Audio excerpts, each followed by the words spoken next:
നമസ്കാരം. ഭാരതപ്പുഴയിൽ കന്നുകാലികൾ കൂട്ടത്തോടെ ചത്തുപൊങ്ങി. പാവറട്ടി കുടിവെള്ള സംഭരണിയിലാണ് കന്നുകാലികൾ ചത്തുപൊങ്ങിയത്. ഇതോടെ ആശങ്കയിലാണ് ജനങ്ങൾ. പട്ടാമ്പി മുതൽ തൃത്താല വെള്ളിയാങ്കല്ല് വരെയുള്ള ഭാഗത്താണ് സംഭവമുണ്ടായത്. 7 കന്നുകാലികളുടെ ജഡങ്ങളാണ് ഇതുവരെ കണ്ടെത്തിയത്. അസഹ്യമായ ദുർഗന്ധം വമിച്ചതിനെ തുടർന്ന് നാട്ടുകാർ നടത്തിയ പരിശോധനയിലാണ് പുഴയിൽ കന്നുകാലികളുടെ ജഡങ്ങൾ കണ്ടത്. ദിവസങ്ങളോളം പഴക്കമുള്ളതും പുഴുവരിച്ച നിലയിലുമാണ് ജഡങ്ങൾ. ഇവിടെ നിന്നും കുടിവെള്ള വിതരണം നിർത്തിവെക്കണമെന്നാണ് നാട്ടുകാരുടെ ആവശ്യം.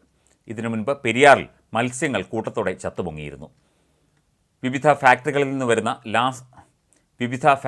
നിന്ന് വരുന്ന രാസമാലിന്യങ്ങളാണ് മത്സ്യങ്ങൾ കൂട്ടത്തോടെ ചത്തുപൊങ്ങാൻ കാരണമായത് എന്നാണ് അനുമാനിക്കപ്പെടുന്നത്. ഇത്തരത്തിൽ പുഴയിലെയും കുളത്തിലെയും വെള്ളം കുടിച്ച് മൃഗങ്ങൾ ചത്തുപൊങ്ങുന്ന അവസ്ഥ അതീവ ഗുരുതരമാണ് എന്നാണ് പൊതുസമൂഹം വിലയിരുത്തുന്നത്. പുഴയിലേക്ക് രാസമാലിന്യങ്ങൾ ഒഴുക്കിവിട്ട് മൃഗങ്ങളെയും മത്സ്യങ്ങളെയും കൊല്ലുന്ന പ്രവൃത്തി എത്രയും വേഗം അവസാനിപ്പിക്കണമെന്ന് വിവിധ പ്രദേശവാസികൾ ആവശ്യപ്പെടുന്നു.